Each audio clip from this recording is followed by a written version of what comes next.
ಎಲ್ರಿಗೂ ನಮಸ್ಕಾರ. ಇವತ್ತು ನಾವು ಮಾತಾಡೋಕೆ ಹೊರಟಿರೋದು ಆರ್ಟಿಫಿಷಿಯಲ್ ಇಂಟೆಲಿಜೆನ್ಸ್ನ ನೆಕ್ಸ್ಟ್ ಬಿಗ್ ಥಿಂಗ್, ಅದೇ AI ಏಜೆಂಟ್ಗಳು. ಅಂದರೆ ಇದು AIಯನ್ನ ಕೇವಲ ಒಂದು ಟೂಲ್ ಆಗಿ ಉಳಿಸಲ್ಲ, ಬದಲಿಗೆ ನಮ್ಮ ಜೊತೆ ಕೆಲಸ ಮಾಡೋ ಒಬ್ಬ ಕೋವರ್ಕರ್ ಥರ ಬದಲಾಯಿಸೋ ಶಕ್ತಿ ಇರೋ ಒಂದು ತಂತ್ರಜ್ಞಾನ. ನೋಡಿ, ಈ ಸ್ಲೈಡ್ ಮೇಲಿರೋ ಮಾತಿದೆಯಲ್ಲ, ಇದೇ ಇಡೀ ಕಾನ್ಸೆಪ್ಟ್ನ ಸಾರ. ಇಲ್ಲಿವರೆಗೂ ಏನಾಗ್ತಿತ್ತು, AI ಸುಮ್ಮನೆ ನಮಗೋಸ್ಕರ ಕಾಯ್ತಾ ಇತ್ತು. ನಾವೇನಾದ್ರೂ ಕೇಳಿದ್ರೆ ಮಾತ್ರ ಉತ್ತರ ಕೊಡ್ತಿತ್ತು. ಆದರೆ AI ಏಜೆಂಟ್ಗಳು ಹಾಗಲ್ಲ. ಅವು ತಾವಾಗಿಯೇ ಯೋಚನೆ ಮಾಡಿ ತಾವಾಗಿಯೇ ಆಕ್ಷನ್ ತಗೊಳ್ಳೋಕೆ ಶುರು ಮಾಡುತ್ತೆ. ಅದೇ ಅಸಲಿ ಗೇಮ್ ಚೇಂಜರ್. ಸರಿ, ಹಾಗಿದ್ರೆ ಬನ್ನಿ ಇದರ ಬಗ್ಗೆ ಇನ್ನಷ್ಟು ಡೀಪಾಗಿ ನೋಡೋಣ. ಮೊದಲು AI ಏಜೆಂಟ್ ಅಂದರೆ ಏನು ಅಂತ ಅರ್ಥ ಮಾಡ್ಕೊಳ್ಳೋಕ್ಕಿಂತ ಮುಂಚೆ ಅದು ಏನು ಅಲ್ಲ ಅನ್ನೋದನ್ನ ತಿಳ್ಕೊಳ್ಳೋದು ತುಂಬಾ ಇಂಪಾರ್ಟೆಂಟ್. ನೋಡಿ, ತುಂಬಾ ಜನ AI ಏಜೆಂಟ್ಗಳನ್ನ ಚಾಟ್ ಬಾಟ್ಗಳು ಅಂತ ಅನ್ಕೊಂಡ್ಬಿಡ್ತಾರೆ. ಆದರೆ ಅದು ತಪ್ಪು. ಒಂದು ಚಾಟ್ ಬಾಟ್ ಏನು ಮಾಡುತ್ತೆ? ಕೇಳಿದ ಪ್ರಶ್ನೆಗೆ ಉತ್ತರ ಕೊಡುತ್ತೆ ಅಷ್ಟೇ. ಅದರ ಕೆಲಸ ಅಲ್ಲಿಗೆ ಮುಗೀತು. ಆದರೆ ಒಂದು AI ಏಜೆಂಟ್ ಆ ಉತ್ತರ ಸಿಕ್ಕಿದ ಮೇಲೆ ಸರಿ, ಈಗ ಮುಂದೇನು ಮಾಡಬೇಕು ಅಂತ ಯೋಚನೆ ಮಾಡಿ ತಾನೇ ಆಕ್ಷನ್ ತಗೊಳುತ್ತೆ. ಇದೇ ಇವೆರಡಕ್ಕೂ ಇರೋ ದೊಡ್ಡ ವ್ಯತ್ಯಾಸ. ಇದನ್ನ ಅರ್ಥ ಮಾಡ್ಕೊಳ್ಳೋಕೆ ಒಂದು ಒಳ್ಳೆ ಉದಾಹರಣೆ ಇದೆ, ರೆಸಿಪಿ ವರ್ಸಸ್ ಇಂಟರ್ನ್. ಒಂದು ವರ್ಕ್ ಫ್ಲೋ ಅನ್ನೋದು ಒಂದು ಅಡಿಗೆ ರೆಸಿಪಿ ಇದ್ದ ಹಾಗೆ. ಅದರಲ್ಲಿ ಹೇಳಿರೋ ಸ್ಟೆಪ್ಸನ್ನೇ ಫಾಲೋ ಮಾಡಬೇಕು, ಸ್ವಲ್ಪನೂ ಹೆಚ್ಚು ಕಡಿಮೆ ಮಾಡೋ ಹಾಗಿಲ್ಲ. ಆದರೆ ಒಂದು AI ಏಜೆಂಟ್ ಇದೆಯಲ್ಲ, ಅದು ಒಬ್ಬ ಸ್ಮಾರ್ಟ್ ಇಂಟರ್ನ್ ಥರ. ಅವನಿಗೆ ಹೋಗಿ ಒಂದು ಮಾರ್ಕೆಟಿಂಗ್ ರಿಪೋರ್ಟ್ ರೆಡಿ ಮಾಡು ಅಂತ ಒಂದು ಗೋಲ್ ಕೊಟ್ರೆ ಸಾಕು, ಅದಕ್ಕೆ ಬೇಕಾದ ಡೇಟಾ ಎಲ್ಲಿದೆ ಅಂತ ಹುಡುಕಿ ಅದನ್ನು ಅನಲೈಸ್ ಮಾಡಿ ಒಂದು ಪೂರ್ತಿ ರಿಪೋರ್ಟ್ ರೆಡಿ ಮಾಡೋ ದಾರಿಯನ್ನ ಅದೇ ಕಂಡುಕೊಳ್ಳುತ್ತೆ. ಸರಿ, ಇಷ್ಟೆಲ್ಲ ಮಾಡುತ್ತೆ ಅಂದರೆ ಈ ಏಜೆಂಟ್ಗಳು ಆಕ್ಚುಲಿ ಹೇಗೆ ಕೆಲಸ ಮಾಡ್ತವೆ? ಇದರ ಹಿಂದಿರೋ ಟೆಕ್ನಾಲಜಿ ಏನು? ಬನ್ನಿ ಅದನ್ನ ಸಿಂಪಲ್ ಆಗಿ ಭಾಗಗಳಾಗಿ ವಿಂಗಡಿಸಿ ನೋಡೋಣ.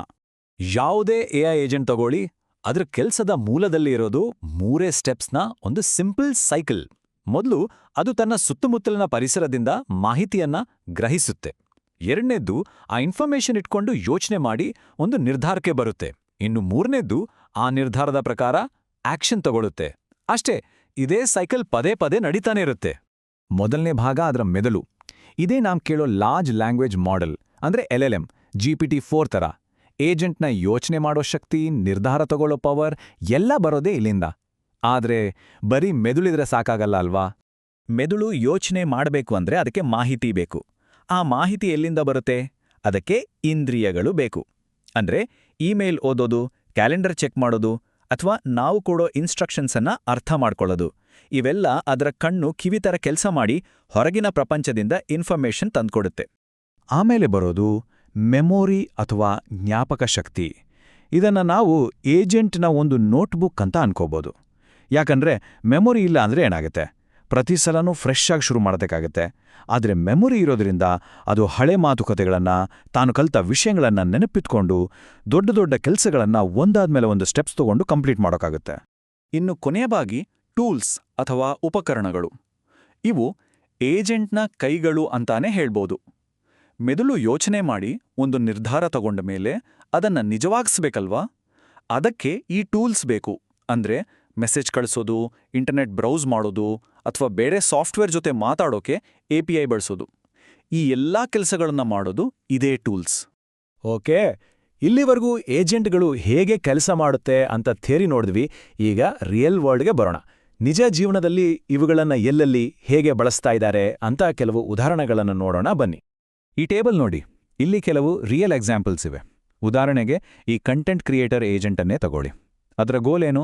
ಸೋಷಿಯಲ್ ಮೀಡಿಯಾದಲ್ಲಿ ಪೋಸ್ಟ್ ಮಾಡೋದು. ಅದಕ್ಕೆ ಅದು ಏನ್ಮಾಡುತ್ತೆ? ಮೊದಲು ಸದ್ಯಕ್ಕೆ ಏನು ಟ್ರೆಂಡಿಂಗ್ ಇದೆ ಅಂತ ಗ್ರಹಿಸುತ್ತೆ. ಆಮೇಲೆ ಆ ಟಾಪಿಕ್ ಬಗ್ಗೆ ಯೋಚನೆ ಮಾಡಿ ಒಂದು ಪೋಸ್ಟ್ ರೆಡಿ ಮಾಡುತ್ತೆ. ಕೊನೆಗೆ ಸರಿಯಾದ ಟೈಮ್ಗೆ ಅದನ್ನು ಪೋಸ್ಟ್ ಮಾಡಿ ಕಾರ್ಯನಿರ್ವಹಿಸುತ್ತೆ. ನೋಡಿ, ಅದೇ ಸೆನ್ಸ್, ಥಿಂಕ್, ಆಕ್ಟ್ ಸೈಕಲ್. ಬೇರೆ ಏಜೆಂಟ್ಗಳು ಹೆಚ್ಚು ಕಡಿಮೆ ಇದೇ ರೀತಿ ಕೆಲಸ ಮಾಡ್ತವೆ. ನಾವು ಈಗ ನೋಡಿದ್ದು ಕೇವಲ ಕೆಲವು ಉದಾಹರಣೆಗಳು ಅಷ್ಟೇ. ಇದರ ಸಾಧ್ಯತೆಗಳು ಇನ್ನೂ ತುಂಬಾ ಇವೆ. ಮಾರ್ಕೆಟ್ ರಿಸರ್ಚ್ ಮಾಡೋ ಏಜೆಂಟ್ಗಳು, ಡೇಟಾ ಅನಲೈಸ್ ಮಾಡೋ ಏಜೆಂಟ್ಗಳು ಅಷ್ಟೇ ಯಾಕೆ, ತಾವೇ ಕೋಡ್ ಬರೆಯಬಲ್ಲ ಸಾಫ್ಟ್ವೇರ್ ಡೆವಲಪರ್ ಏಜೆಂಟ್ಗಳವರೆಗೂ, ಹೀಗೆ ಪ್ರತಿಯೊಂದು ಫೀಲ್ಡಲ್ಲೂ ಇವುಗಳನ್ನ ಡೆವಲಪ್ ಮಾಡಲಾಗ್ತಿದೆ. ಆದರೆ ಒಂದು ವಿಷಯವನ್ನು ನಾವು ಮರಿಬಾರ್ದು. ಇದರ ಪೊಟೆನ್ಷಿಯಲ್ ಎಷ್ಟೇ ದೊಡ್ಡದಿದ್ರೂ ಈ ಟೆಕ್ನಾಲಜಿ ಇನ್ನೂ ಆರಂಭದ ಹಂತದಲ್ಲೇ ಇದೆ. ಎಷ್ಟೋ ಕಂಪ್ನಿಗಳು ಈಗಲೂ ಬರೀ ಎಕ್ಸ್ಪೆರಿಮೆಂಟ್ಸ್ ಮಾಡ್ತಾ ಇವೆ. ತುಂಬಾನೇ ಕಾಂಪ್ಲೆಕ್ಸ್ ಆಗಿರೋ ಅನ್ಪ್ರೆಡಿಕ್ಟಬಲ್ ಸಿಚುವೇಷನ್ಗಳನ್ನು ಹ್ಯಾಂಡಲ್ ಮಾಡೋ ವಿಷಯದಲ್ಲಿ ಈ ಏಜೆಂಟ್ಗಳಿಗೆ ಇನ್ನೂ ಸಾಕಷ್ಟು ಚಾಲೆಂಜ್ಗಳಿವೆ. ಸರಿ, ಇದು ನಮ್ಮನ್ನ ಈ ಚರ್ಚೆಯ ಒಂದು ಬಹಳ ಮುಖ್ಯವಾದ ಭಾಗಕ್ಕೆ ಕರ್ಕೊಂಡು ಬರುತ್ತೆ. ಅಂದ್ರೆ ಈ ತರಹದ ಆಟೋನಮಸ್ ಎಐ ಟೆಕ್ನಾಲಜಿಯಿಂದ ಕೇವಲ ಉಪಯೋಗಗಳು ಮಾತ್ರ ಇಲ್ಲ, ಬದಲಿಗೆ ಕೆಲವು ಸೀರಿಯಸ್ ರಿಸ್ಕ್ಗಳೂ ಇವೆ. ಹೌದು, ಇದು ಒಂದು ಎರಡು ಬದಿಯ ಕತ್ತಿ ಇದ್ದಾಗೆ. ಒಂದು ಕಡೆ ನಮ್ಮ ಪ್ರೊಡಕ್ಟಿವಿಟಿಯನ್ನ ಹೆಚ್ಚಿಸುತ್ತೆ, ಇನ್ನೋವೇಷನ್ಗೆ ದಾರಿ ಮಾಡಿಕೊಡುತ್ತೆ. ಆದರೆ ಇನ್ನೊಂದು ಕಡೆ ಜಾಬ್ ಲಾಸ್, ಸೈಬರ್ ಸೆಕ್ಯೂರಿಟಿ ರಿಸ್ಕ್ಗಳು ಮತ್ತು ನಮ್ಮ ಪರ್ಸನಲ್ ಡೇಟಾವನ್ನ ಮಿಸ್ಯೂಸ್ ಮಾಡ್ಕೋಬಹುದು ಅನ್ನೋ ಥರದ ದೊಡ್ಡ ದೊಡ್ಡ ಪ್ರಶ್ನೆಗಳನ್ನು ನಮ್ಮ ಮುಂದೆ ಇಡುತ್ತೆ. ಎಐ ಲೋಕದ ದಿಗ್ಗಜರಲ್ಲಿ ಒಬ್ಬರಾದ ಯೋಶುವಾ ಬೆಂಜಿಯೋ ಅವರ ಈ ಮಾತನ್ನ ಕೇಳಿ. ಸೂಪರ್ ಇಂಟೆಲಿಜೆನ್ಸ್ನಿಂದ ಆಗಬಹುದಾದ ಎಲ್ಲ ಕೆಟ್ಟ ಸನ್ನಿವೇಶಗಳು ಏಜೆಂಟ್ಗಳಿದ್ರೆ ಮಾತ್ರ ಸಾಧ್ಯ ಅಂತಾರೆ. ಇದು ನಾವು ಎದುರಿಸ್ತಾ ಇರೋ ಚಾಲೆಂಜು ಎಷ್ಟು ಸೀರಿಯಸ್ ಆಗಿದೆ ಅನ್ನೋದನ್ನ ತೋರಿಸುತ್ತೆ. ನಾವು ಎಷ್ಟು ಹುಷಾರಾಗಿ ಮುಂದೆ ಹೋಗಬೇಕು ಅನ್ನೋದಕ್ಕೆ ಇದೊಂದು ಎಚ್ಚರಿಕೆಯ ಗಂಟೆ. ಈಗ ಈ ಏಜೆಂಟ್ಗಳ ಬಗ್ಗೆ ಎಲ್ಲೆಲ್ಲೂ ಹೈಪ್ ಇರೋದ್ರಿಂದ ಏಜೆಂಟ್ ವಾಷಿಂಗ್ ಅಂತ ಒಂದು ಹೊಸ ಟ್ರೆಂಡ್ ಶುರುವಾಗಿದೆ. ಅಂದ್ರೆ ಏನು, ಕೆಲವು ಕಂಪನಿಗಳು ತಮ್ಮ ಹಳೇ ಸಿಂಪಲ್ ಎಐ ಟೂಲ್ಗಳಿಗೆ ಎಐ ಏಜೆಂಟ್ ಅಂತ ಸುಮ್ಮನೆ ಹೊಸ ಹೆಸರು ಕೊಟ್ಟು ಮಾರ್ಕೆಟಿಂಗ್ ಮಾಡ್ತಾ ಇವೆ. ಅದಕ್ಕೆ ಯಾವುದು ನಿಜವಾದ ಏಜೆಂಟ್, ಯಾವುದು ಬರೀ ಮಾರ್ಕೆಟಿಂಗ್ ಗಿಮಿಕ್ ಅನ್ನೋದನ್ನ ನಾವು ಅರ್ಥ ಮಾಡ್ಕೋಬೇಕು.